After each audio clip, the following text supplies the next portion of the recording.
Nama Giovanni van Bronckhorst bukan sembarang pelatih. Bagi media Inggris, Belanda, sampai Skotlandia, Gio adalah paket komplit pengalaman besar, mentalitas juara, dan karakter kepemimpinan yang jarang dimiliki pelatih modern. Sepanjang karirnya, Gio mengoleksi prestasi yang jarang bisa disentuh pelatih Asia. Juara Eredivisie 2017, gelar yang ditunggu Feyenoord selama 18 tahun. Juara KNVB Cup 2 kali, membawa Rangers ke final Europa League, menyingkirkan Dortmund, Red Star, Braga, Leipzig. Juara Piala Super Turki bersama Besiktas. 58% win rate sebagai pelatih kepala. Media-media Eropa menyebut Van Bronckhorst bukan hanya pelatih, dia pembawa standar Eropa tingkat tinggi. Tapi yang paling menarik justru bukan trofinya, adalah yang membuat Gio begitu relevan untuk Indonesia adalah gaya melatihnya. Pertama, ia adalah pelatih dengan struktur dan disiplin tinggi. Media, Dev Okop, menyebut filosofi Gio itu 3 kata. Struktur, keseimbangan, kontrol. Timnya tidak harus main cantik setiap laga. Yang penting rapi, efisien, dan stabil. Kedua, ia fleksibel, tidak kaku, tidak dogmatis. Gio bisa main 4-3-3, 4-2-3-1, atau transisi cepat jika dibutuhkan. Dia bukan tipe pelatih yang mengorbankan hasil demi gaya. Ketiga, high press bila lawan lebih lemah. Media MLS menyebut bahwa di Feyenoord, Gio sering menerapkan pressing agresif saat menghadapi tim yang kualitasnya di bawah. Ini cocok dengan kultur sepak bola Asia Tenggara. Keempat, ia juga man manajemen kelas dunia. BBC menuliskan, Gio adalah pelatih yang menenangkan ruang ganti. Robin van Persie bilang hubungannya dengan Gio adalah yang paling terbuka selama karirnya. Pemain merasa dihargai, tapi tetap profesional. Selain itu, ia juga sangat hands-on dan dekat dengan pemain. Tidak seperti pelatih Eropa yang hanya hadir beberapa hari, Gio selalu berada di lapangan. Ia ikut mengawasi drill, memantau detail, dan berdiskusi langsung dengan pemain.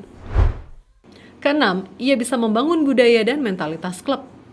The Scotsman menulis bahwa Gio mengubah Feyenoord dari klub yang nyaris juara menjadi klub yang percaya diri, bermental juara, dan solid.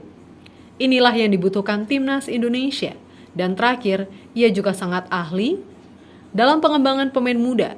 Di Feyenoord, Gio melahirkan generasi De Vrij, Janmaat, Tapia, Vilhena, Martins Indy, semuanya berkembang di bawah sistem yang rapi dan penuh kepercayaan. Indonesia tidak hanya mengejar nama besar, Indonesia sedang mengejar cara kerja yang bisa mengubah mentalitas pemain nasional. Dan Giovanni van Bronckhorst adalah salah satu dari sedikit pelatih yang punya standar Eropa, DNA juara, karakter yang humble, dan koneksi emosional ke Indonesia. Ini adalah kombinasi yang membuat media Inggris sampai menulis, Gio adalah kandidat paling ideal untuk Indonesia.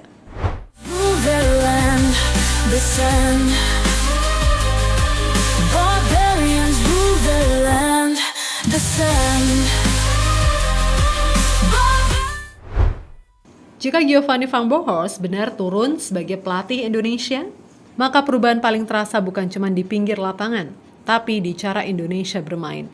Gio membawa 3 hal utama dari sepak bola Belanda modern, struktur, kestabilan, dan efisiensi. Dan dengan materi pemain diaspora Indonesia yang semakin lengkap, gaya tersebut langsung menemukan bentuk idealnya. Van Bronckhorst tidak pernah membangun tim dengan chaos. Dia selalu memulai dari satu prinsip, tim harus seimbang dulu, baru agresif. Indonesia selama ini sering bermain dengan emosi, terlalu cepat naik, terlalu cepat mundur. Di tangan Gio, pola itu berubah. Ruang antar lini diperpendek, build up diatur rapi, dan setiap pemain diberi role yang rinci. Tidak ada yang bergerak tanpa tujuan, dan inilah yang membuat skema 4-2-3-1 menjadi formasi paling cocok untuk timnas Indonesia versi Gio. Formasi yang memberi ruang untuk kreativitas, tetapi tetap menjaga struktur pertahanan. Di penjaga gawang kita ada Emil Audero atau Martin Pas. Fondasi paling penting, Gio selalu butuh kiper yang tenang, rapi, dan bisa mengontrol tempo lewat passing pendek. Emil atau Pas adalah tipe kiper modern yang cocok untuk build up. Di line belakang, ia akan buat rapat, terstruktur, dan mobile. 4 posisi akan diisi oleh Kelvin Verdong di kiri, fullback kiri paling stabil di Indonesia saat ini. Cocok untuk overlap terkendali. dan bisa inverted masuk ke tengah seperti yang sering Gio lakukan di Feyenoord. Di tengah ada Jesus dan Rizky Ridho. C adalah back, ball playing yang tenang.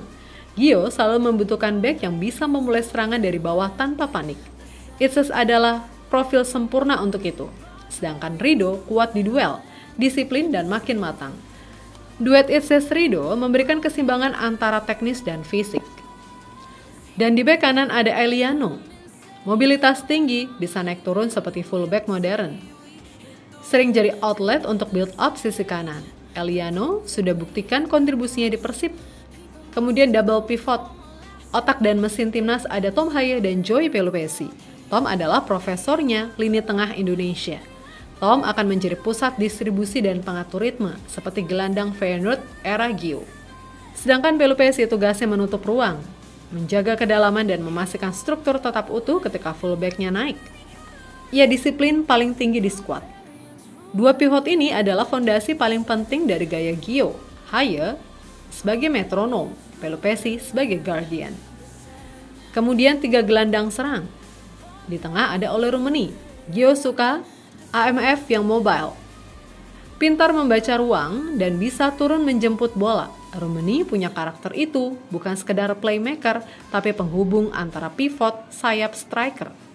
Kemudian, diapit oleh Ragnar Oratmangun di kiri dan Miliano Jonathan di kanan. Ragnar memiliki dribbling kuat, chaos creator, dan bisa melakukan cut inside. Ini tipe winger yang paling sering berkembang di tangan Gio. Sedangkan Miliano Jonathan efektif di ruang sempit, kuat counter, dan punya insting menyerang. Dia akan jadi penyisir sisi kanan yang hidup dari kombinasi Reinders. Dan si ujung tombak sebagai striker ada Mauro Zylstra. Bukan profil striker statis, bisa hold up, bisa lari di belakang back, dan punya timing di kotak penalti. Praktis cocok dengan pola serangan cepat dan crossing cutback yang sering Gio gunakan. Hasilnya, formasi ini membentuk timnas yang lebih tenang saat build up, lebih terstruktur saat bertahan, lebih sistematis saat menyerang, dan lebih efisien memanfaatkan winger.